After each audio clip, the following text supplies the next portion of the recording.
executive decision. After using royalty-free Christmas music for the past 8 episodes of the Advent Calendar episodes, I've come to a realization that royalty-free Christmas music is royalty-free because it sucks. So, so I am putting a moratorium on bad Christmas music, and I won't be playing them anymore. There we go. So, Dave, hi, man. You're here. He's hanging out. He's hanging out with us. So basically, today, wrapped up in this cloth here that's beaming out as time goes on. Oh, I just shook the can. So basically, I don't know what this is. Alan does, so I'm unwrapping it for the first time for me, and there's my map. Planetary Local Blonde Ale, rocking at 4.5%. And of course, I have in the next tab here, I have the Instagram for Parallel 49, and they say to us from the lips of their own making, Day 9 is a symbol of divine completeness. With a name like Planetary, our beer revealed today is predicted to be enjoyed by any and all beer connoisseurs. This single hop, single malt blonde ale has a crisp, grainy, and bready profile. Notes of grapefruit from the hop add a fresh flavor to this light and easy drink. Bottoms up. All right, that's all they got for us today. Let's now pop this baby open. And it's a light one coming in at 4.2%. And Shane, I gotta say, with the name Local Blonde Ale, maybe you should go back to that background that you had up before we went live. Yeah. Hey, Peanut Gallery, are you ready? I gotta say, that's looking pretty tasty, Alan. Planetary. It's pretty light. A local blonde ale. But it's eminently quaffable. Like, I mean, this is like I haven't actually. Hang on. Easy drinking kind of session, kind of ale thing going on here. Like? This would be a great thing to have at, say, like a baseball game. Like if you're actually in the stadium, baseball game beer, yeah. Not that we actually do that these days, but if we were able to, this would be a great beer for that. You know, you're right. That is a total baseball game beer. Mm-hmm. Wow. All right, that's not bad. That's not bad at all. I like it. So, Dave, what do you think of this beer? I'll show it to you again. By the way, which reminds me, not last night, but the night before, the beer was a ginger saison. A saison? No. A Radler. A Radler. Ginger Radler. Radler. Yeah, it was. It was really good. It was kind of amazing. Really good. So I gotta say, you missed out big time because it was fruity. It was a right balance for a Radler, and the ginger was overpowering, but not in a bad way. If that makes any sense. It tasted like a ginger beer. Exactly. It was very much like a ginger beer. So you missed out in a huge way, and that means you suck. So I hope Bear breaks into your window and eat you alive this evening. So, was there any soapiness going on? Okay. No, it was a surprising find. Let me put it that way. Nice. I wish that it was more than just one can, to be honest. But it's definitely a shareable beer. Like, it's a beer that you'd actually want other people to have. So, you know, but not in that drink this. Yeah, no, it's totally fine. No, it was actually the opposite of that. It was something you actually would encourage people to have because it was a light. Actually, what was the alcohol by volume on that one? I can't remember. 3.5% or maybe like 3.9 at most. So overall, sounds pretty Radler territory there. Too bad you haven't bought your own. Of course, I'm sure if you head to the store and talk to your other half, very sweetly, she'd buy you a new. She'd buy you an advent calendar. And so just look for day 7, I think it was. Yes. So you just drink that one and then send me the rest. It'll be fine. Yeah. So Okay. Wait, I'm closer, so he could send the rest to me. Oh, he's got a point, dude. damn it. COVID pandemic. Actually, Garbage, it'd be fucking personal delivery. Actually, Never mind mailing it. Dave, what are you doing for Christmas? Are you staying in Victoria? Or are you actually going to go visit your parents and infect them and potentially kill them?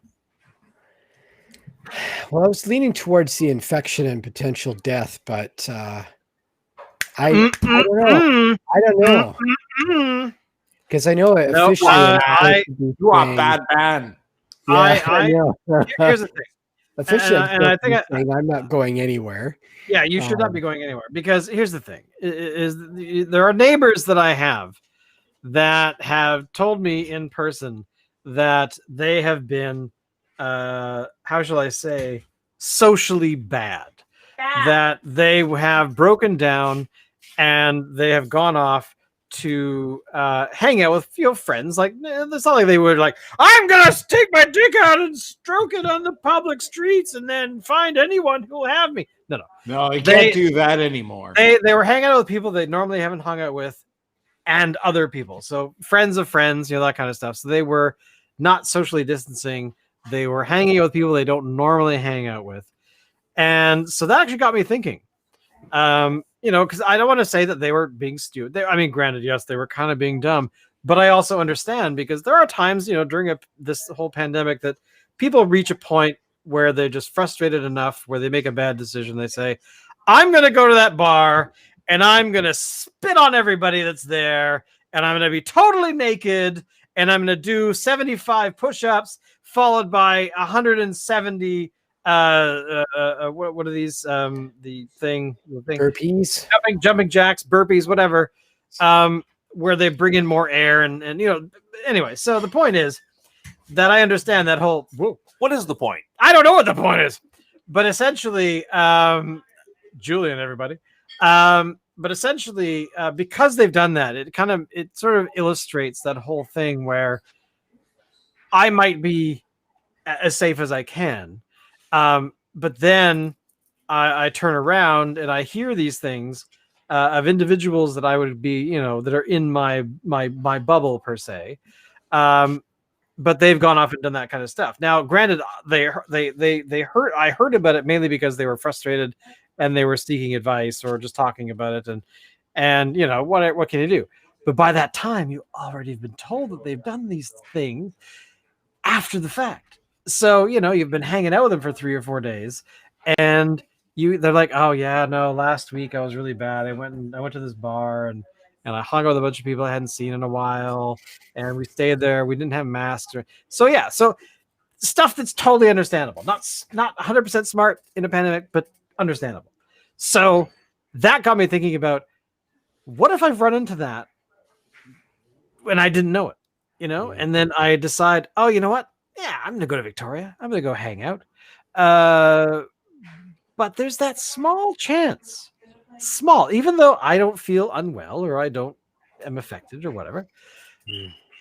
Because there was this video today that I saw online of a girl sitting in a car who's a vlogger or a Twitch personality or something. I don't know who she is. She's probably a TikToker. It could be a TikToker. Who knows? That's a thing now. But she was talking about how she had gone to Starbucks. She had bought one of the big fancy Christmassy things. And while she was talking to the camera and while drinking this stuff, hey, I'm going to bring Locke into the fold. While she was drinking this thing, she realized she couldn't taste it. So while she's talking to the camera, I don't know if she was live streaming, but she was talking to the camera and she's like, I can't taste the thing I just bought from Starbucks, which is this chocolatey, whatever the hell, peppermint thing. And she couldn't taste it. And then partway through her saying that out loud, she just went, and then immediately went to, I guess some local testing place and found out she had COVID. She was not unwell. She had no symptoms of any kind. She just realized she couldn't smell or taste the things she had just bought.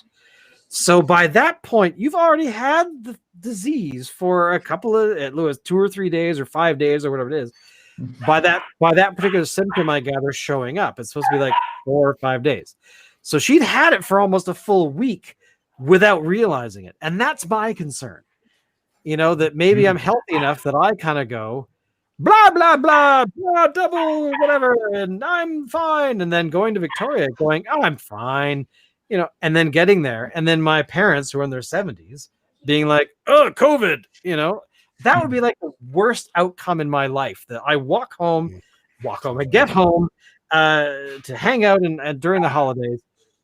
And suddenly my parents, like a few days later, going, oh, I don't feel so well. That would suck. That is what I do not want in any way, shape, or form, because I think that would just murder my entire self-worth. So Bonnie Henry is right. Bonnie Henry basically said, if you boil everything down of all the stuff she said, if you do not live with somebody, don't visit anybody else and don't have them come visit you. Terry, who Alan and Locke and was going to come. We've been talking to him for a few months of him actually coming, like, just to visit overnight on like the 28th or 29th of December. Actually longer than that, for like several months at this point. And he called me yesterday and said, I watched Bonnie, forget it, I'm not coming, because I don't want to infect you. I don't want you to infect me. Should we actually have it? Because, sensibility.